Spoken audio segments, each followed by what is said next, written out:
Typically, I would start these videos off by saying I just finished watching Season 3 of Vikings, but I have watched this a little while ago, and I never ended up making a video on it. So today we're going to be breaking down the entirety of Vikings Season 3, and we're going to be talking about what I liked, if there's anything that I didn't like, but I don't think there's anything I didn't like, because this is one of my favorite shows of all time, which we did make a tier list, by the way, on all of the shows that you must watch, so check it out. But anyways, we're going to be talking about Vikings today. Hello, everybody, and welcome back to another video. If you are new here, my name is Kyle. I am your guy with so many YouTube channels. So for the opening, there really isn't much to discuss about what's going on with our characters, because we have, I think it was right at the opening where Ragnar was telling Bjorn that he never wanted to be king. He just wanted to explore and he wanted to farm, but he found himself in this position of power because of like everything that he's done. And whenever Ragnar starts talking about that type of stuff, and I know this isn't the scene, but the scene's like, who wants to be king? Dude, the actor for Ragnar is so good at what he does, man. He really does a good job captivating. And I'll say this now because I've watched the whole series and I'm talking about this. There might be spoilers moving ahead for seasons to come, so just keep that in mind. If you want to hear any spoilers, you can take off from the video over here. But other than that, from the opening, there's not much to discuss because they were talking about returning to Wessex because Ragnar is obsessed with Paris. Athelstan told him everything about it. They reached some complications with King Ecbert because they want to settle over there in Wessex, but they have to fight for Princess Quenthurth, and I might be pronouncing her name wrong. Excuse me if I am. I always just called her the S-L-U-T.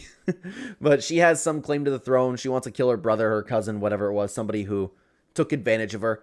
So they agree to it. They agree to it. They want to fight, but they want land. That's the most important aspect, but they need to do this, which they did. They ended up defeating the uncle, the brother, whatever it was, pretty easily. So now they have a claim to some land. But as we continue on, the story ends up, obviously, I was about to say, as we continue on, the story ends up progressing. Duh. We have everybody who's back at home because now our Vikings over in Wessex are having dreams about this hooded stranger coming around. Somebody who might, be Odin. Somebody who might just be a wanderer. Who knows? But there's some foreshadowing going on over here. Other than that, something that I didn't talk about that happened in the first episode was Bjorn was struggling with Porin. And again, I apologize for pronouncing her name wrong too. It's a little bit difficult to remember a couple of these names. But Porin is with child and she wants to fight, which is crazy. Okay. And Bjorn was just like, fine, do what you want. And then I like the moment that he had a Lagertha where it's like, kind of reminds me of somebody else I know. But Bjorn didn't tell anybody that she was carrying his baby. Crazy, man. But anyways, the only other thing that really happened about right now, because there's a lot like that was kind of moving. There was a lot of celebrating going on. There was a lot of love. Like Bjorn ended up proposing over to Porin, which was crazy to me. And it keeps sounding like I'm saying adult content. I don't want a bot to catch that. So I'm going to talk about Bjorn and his girl. That's what I'm going to say moving forward. Okay. King Ecbert loves Lagertha, gave her a necklace. He's flirting with her and Lagertha is sharing his bed. But Lagertha ends up like not ending up being with him because she realized, and because Lagertha is high IQ, she realized that the only person that he looks out for is himself. But now we have the story of Judith and poor Aethelwulf. I feel so bad for Aethelwulf, man, because throughout this entire show, like, we're brought to a bunch of characters that are, like, objectively evil. They do awful, horrible, horrible things consistently. And we kind of build a relationship because of the way that the show's presented with these characters, even though they're doing evil things. Aethelwulf is actually just a great guy. Aethelwulf wants to do what's best for his kingdom. Aethelwulf is a God-fearing man. Aethelwulf is faithful. He wants a family. And here's Judith that strolls along. Just, Athelstan, I've had dreams of being with you. And just kisses him. Oh my god. Like, I feel so bad for this poor guy, man. He just wants to do what's right. And he keeps, like, getting absolutely destroyed. But at some point in around now, we end up going back to Siggy and Aslug and Helga. And they're still dreaming about Harbord coming. But this man shows up and his name is Harbord. He starts being, like, this wanderer who has had all of the greatest tales in the world. Just, you all know the type of guy, right? But this is where I find Vikings interesting, where we don't know if this is actually Odin, because Floki ended up talking about it down the road that this is actually Odin giving a visit, and you have to be okay with Odin sleeping with your life. It's what the gods wanted. But like, how could you possibly be, right? So he's coming in, he's telling all these tales, and the biggest thing that he does is he obviously has some mysterious powers, which makes me lean towards him actually being Odin, because poor Ivar was crying, and again, it's satisfying to see because he's like, Ivar, I'm taking your pain away, and Aslug's kind of like, how the hell did you do that? So he ended up taking care of Ivar, and it's understandable why somebody like Aslug would.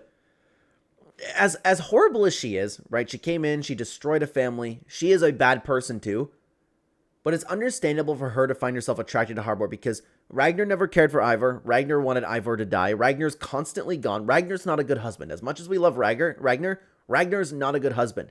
This guy shows up. He's giving her attention. He's giving her care, using her, but she's making her believe that she's loved and cared for. Is caring for her own child. How often you see that another guy caring for a child that's not his? It's understandable for her to find herself attracted to him, but the right thing to do is to stay with your husband. I'm just saying for this one specifically, I kind of get it, but still, you're doing the wrong thing.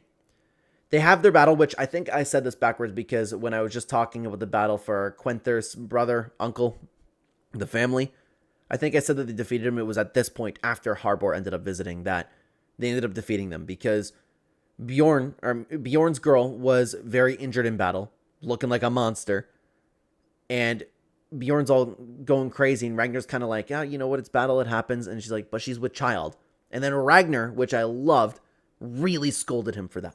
Really scolded him. He's like, I can't believe you're my son. I can't believe you let her come, because it's true. Like, and what's interesting is, you know, one could point to, which I would never in a million years suggest, right? I would never in a million years suggest such a thing. But one could point to that's often a struggle that guys face in 2025, because we live in a world where you're no longer to have any sort of command. And I know that I'm just like said what I said, but thankfully this isn't something that I have to deal with. But in like little minor cases, right?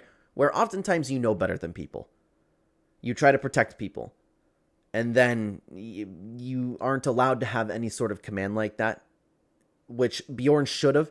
At that point, if someone's carrying your child, Bjorn should have been like, no, you are staying home. That's that. That's what's right. She shouldn't have fought with a baby in her stomach. She shouldn't have. And Ragnar rightly scolded him for not protecting her that way, because that's Bjorn's kid in her tummy. That's Bjorn's kid. And it makes for an interesting conversation, right? Because she can do what she wants, but at the end of the day, she's doing something that's objectively evil in exposing her baby to something like that. So Ragnar's scolding was completely justified. But as we continue on, after that battle, we have a lot of love going on. Well, brotherly love at first, because we have Aethelwulf who tries befriending Rollo and Floki, but Floki's too upset that he's Christian, which is... that's another thing that I've always found it interesting, how much, like, disdain people could have for other people's religions, and that's kind of what makes for a really good story. I look at people's individuals personally, and I know that's the safe thing to say on YouTube, but I'm completely telling the truth. I've never really understood, like, hating people just the way they are, but it's that time, right? So it's tough. It makes for a very interesting show. So he tries being friends with Rollo, tries being friends with Floki, but Floki's not having any little bit at all. Love continues, though, because Athelstan and Judith start sleeping together. Athelstan not being such a good Christian. Judith confessing her love. Poor Aethelwulf, man. And most importantly, which is so weird to say that it's most importantly, when I was looking up, because it's been a little while since I watched this show, so I was looking up, like, episodes and what happened in point form. That's like, I don't know if you've been looking at me glancing my other monitor. I have in point form what happened. Like, just vaguely. I like to have my videos a little bit unstructured and unscripted. So when I was looking up what happened, part of the story said Quenthur urinates on Ragnar's wounds. Now, I was always confused whether or not Ragnar and Quenthur actually ended up sleeping together, but then in the later seasons, Ragnar looks at her and goes, or looks at Magnus and was like, yeah, all your mother ever did was piss on me, which I thought that they were sleeping together. But I guess all she did was urinate.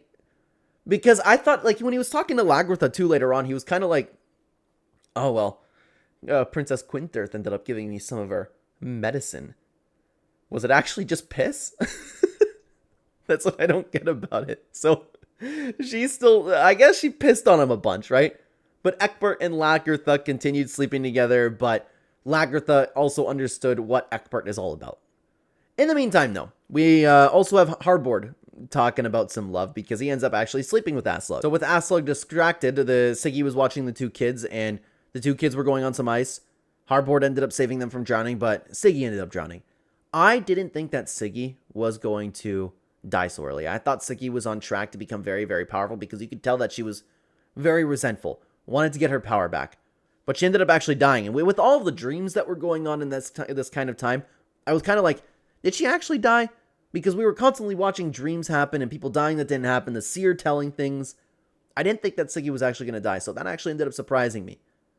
But Harbor's back. Harbor's still sleeping with Aslug, making her feel good. But now things kind of pick up, right? Because the Vikings return home, and Harbor's nowhere to be seen. He's a traveler, right? He's a wanderer.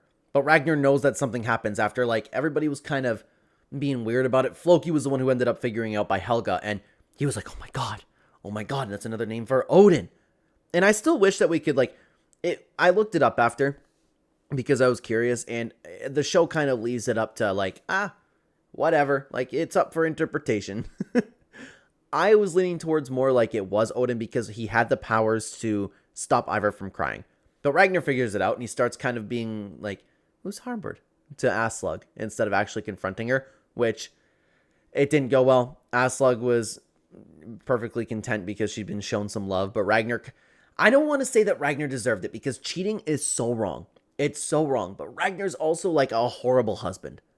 Right? That's the problem with this entire thing. Judith ends up getting pregnant too. And poor Aethelwulf again.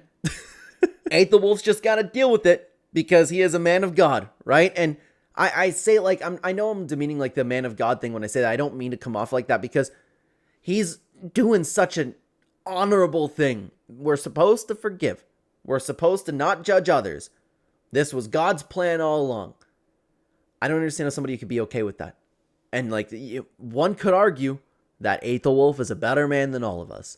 I just would never be able to deal something like that. I'm more on, like, Ragnar's anger side. You know, how could you possibly be okay with your wife being unfaithful to you? But Ragnar's unfaithful. Aethelwulf did nothing wrong. Poor guy. So, Lagertha ended up, like, as they all return home, Lagertha also was overthrown. Ragnar refused to fight for her. But then the big plot twist happens. And I didn't know, like, I kind of saw it coming, but I kind of didn't. Aethelwulf's pissed off, leads a slaughter to all of the settlers in Wessex after everything, like, and everything that went through Egbert being like, hey, here you go, grow your crops. Everything was perfect. It was awesome. And then they all get slaughtered. Just about every single one of them. Like, when I saw that, chills, man. Chills, because I didn't trust Egbert because he's, like, such a good, slimy guy. But at the same time, I understood, like, maybe you actually did want to build peace between each other, but how could you be okay with the Vikings and their behavior? So I didn't really know what to think. It just didn't surprise me all that much when they all started getting slaughtered, which was very sad. And then Egbert kind of fooled me a little bit too, because once he started scolding everybody back in his kingdom, he pretended to be outraged about it, put the blame on somebody else, and then kind of laughed at Aethelwulf about it because that was his plan all along. And it makes the conversation in the next season even more interesting, like with Ragnar and him be like, are you corrupt? Oh, yes. After this, we have the two babies that are born. Bjorn ended up actually surviving with the baby, and Bjorn wanted to name the child Siggy. There wasn't too much to talk about that. We didn't really see much of, you know, Bjorn, Siggy around, but Alfred was born. Athelstan's kid. And Judith ends up facing the consequence for that, which some would say, if there were laws against adultery, maybe it would, like, not happen so much. I would never say something like that. But she starts screaming and then confesses that Athelstan's a father. And Egbert's like, wait, this is a gift from God. And I don't know, because Egbert is so corrupt. I don't know if he was actually just saying that or if he actually just believed that, like, because Athelstan obviously, like, it was a good friend, or if he wants to keep peace with King Egil. I don't know. But it all ended up being okay. Aethelwulf has just got to deal with it again. Now, fathering his wife is give birth to somebody, or a baby that she ended up cheating with. Sorry, I just butchered that entire thing. Then he's at dinner. He's like, you know, you don't have to worry about that because that's all in the past, and the baby was a gift from God. Poor Aethelwulf, man. Poor Aethelwulf. In the meantime, we also have Athelstan, who has been, and we talked about in this last video, he was struggling with his faith. But Christ appeared to him, and he was born again as a Christian. And we had that moment with him and Ragnar where he's like, I must go. I can't be here anymore. The Lord calls me. Ragnar's like, you can't leave me. I love you. Sometimes Ragnar can be so weirdly compassionate, which is hilarious. And I've seen a lot of discourse online talking about that Ragnar just wanted Athelstan to say so he could use him about his knowledge about Paris and knowledge about the world. I actually think that Ragnar really did love Athelstan. They became very close. And especially with what we're going to be talking about, it kind of sold it to me because he was alone in saying these types of things. But we also have Bjorn at the same time. He is struggling with his... Did he end up actually getting married to Porin? I don't remember if he did. Regardless, they were in a deep relationship. She had his baby. She said she would marry him, but I don't remember if they actually went through with the marriage. Regardless, Bjorn meets Torvi. Bjorn wants him to be happy, so they end up hooking up together, and we're introduced to Torvi. Torvi is another character that's like one of the good ones in the show, right? But everything kind of goes pretty quick because Floki believes that he received a message from the gods that blood must be spilt. Who does he take that out on? Athelstan. And he kind of killed him out of nowhere. Like, I thought that Athelstan was going to be one of those guys to survive until the end of the show. Then again, I thought the same for Ragnar. But Floki comes in, murders him while he's praying, and nobody knows that it was Floki yet. Then we have one of the most impactful scenes about the entire show, where Ragnar, he doesn't believe in Christ, he doesn't believe in God, he doesn't believe in heaven. Well, I guess he kind of does, because he believes that there's multiple faiths and multiple gods out there.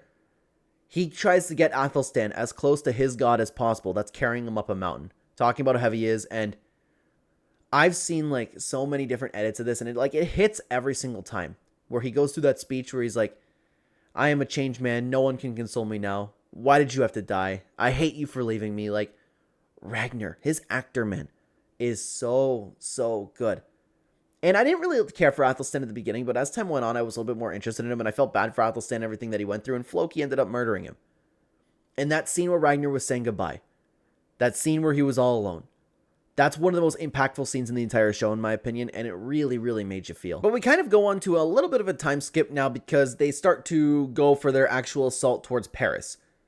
And the only thing, like, they start their attack. Ragnar ends up putting Floki in charge, but in the meantime, we also have Aethelwulf and the power shift that we have going on over there, because he ended up visiting Quenthrith and started talking about how you need to submit to King Ecbert, all of that types of things, and she ended up trying to subdue him, convince him, just make him struggle with his battle of lust. And then Aethelwulf, again, the man that he is, with the wife that he has, he stayed put and he said, God help me from these sinners, or whatever he ended up saying. Aethelwulf didn't end up, she's like, and this dude's like, she's making him touch her. Aethelwulf, man of God, we love to see it. Aethelwulf, the greatest man in the entire show of Vikings, resists the temptation and makes her bend the knee to King Ecbert. Aethelwulf, love to see that. But then again, I think it was the after learning about the slaughter of all of the settlers in Wessex that made her actually, start bending the knee. But Aethelwulf came in, he did his job, he left. But for the battle itself on Paris, and I feel bad when I break these Viking seasons down, because there's really nothing that I could talk about, like, oh my god, they entered the gates, they said shield wall. It was presented very well, and it was beautiful to watch. The Vikings had a big slaughter, they got a lot of people, but ultimately they ended up suffering. And then they had another attack. There's not much I can break down there. So unfortunately, I'm just going to have to talk about what happens after that. And it was just, all I can say, it was very well presented. But Ragnar was also one of the fighters that were very, very wounded in the entire battle. Ragnar convinced everybody that he was a dying man, or at the very least, like, he was a dying man. Don't know, but regardless, it was a very convincing performance. They wanted to make peace, both sides. And Ragnar ends up secretly meeting with the Christians, talking about being baptized. And I didn't know what was going to happen in this throughout this entire, like, little arc that they had, because I know Ragnar really loved Athelstan, and he was talking about being baptized so he goes to heaven. Maybe he was just desperate to go see Athelstan again. I don't know if there was any truth to that, or if it was just a ploy that I'm going to touch on in just a minute. That was tough, and it was very weird, and you could see Floki, Rollo, everybody really, really resenting Ragnar for it, because he ended up getting baptized. He's like, hey, I'll do what you want, we'll make peace, but you baptize me right now. And he ends up getting baptized. And you can see the Vikings consistently hating him more and more, especially Floki, saying that he betrayed them, losing faith in Ragnar, but then Ragnar actually ended up passing away. But I didn't know if Ragnar actually did pass away at the time of watching this, because we had the conversation with him and Bjorn saying, hey, I need to trust you, something that I only trust you to deliver. But he ended up dying, and then he was in the coffin, everybody was giving their goodbyes. It was kind of convincing me. And what happened here is what made me kind of think that his other death might have been fake. And that one ended up being real. So, Ragnar's in the coffin. We don't know that he's alive at this point. And we're brought to Rollo, Lagertha, and Floki. All end up confessing to him. We hear Lagertha still loves him, which is very beautiful, to be honest with you. Very, very beautiful. Rollo admitted that he always resented Ragnar, always hated Ragnar, and Floki didn't exactly admit to killing Athelstan, but he was pissed off, and he kind of had he said something along the lines of like, oh, give my regard to Athelstan, by the way, that priest, you love that priest. He kind of admitted to killing Athelstan, but didn't at the same time. So we had like the truth come out from all of them, which Ragnar was probably pretty happy to hear about. But when they actually bring the coffin in, and this was a stupid idea by everybody in Paris. This was a stupid idea, but I guess it was to make peace, but letting all the Vikings in? That's crazy. Ragnar pops out of the coffin, takes the princess, and opens the gates, which leads to the Vikings being able to attack. It was a very high IQ strategy, but it was pretty risky at the same time too, and none of the Vikings ended up knowing about it, which made it even crazier. Bjorn took charge, Bjorn did his job. After the raid, there was only a small group of Vikings that ended up remaining, and that's Rollo and his group. And I don't recall if Ragnar left Rollo there because Rollo admitted to what he admitted, but Rollo has ended up having a nice bribe offered to him. He's going to defend Paris. He's going to marry the king's daughter, which she's not happy about. We're definitely going to be talking. Oh, I already made a video talking about that. And Rollo was actually tempted, but we do know that he ended up accepting the offer, which it's understandable for Rollo, but I can't believe that he ended up betraying Ragnar again. And it's interesting to actually see the prophecy with the seer end up coming true, saying like, if I don't remember exactly what it was, but it's like, if I told you what the gods had in store for you, you'd go down dancing on the beach. And this is the beginning of that for Rollo. But as the series or the season comes to an end, we have Ragnar confront Loki just saying, I know you killed Athelstan. And that's a cliffhanger to be left on, boy. And I thought this was another incredible season. This is my favorite series, or my second favorite series. Attack on Titan is my favorite show of all time, and Vikings is right up there with it, man. I loved every second of it. It's very interesting, and we already did have a Season 4 review. If you are interested, you can check it out right here. I'd love to have you over there. Thank you very much for watching, everybody. Take care, guys.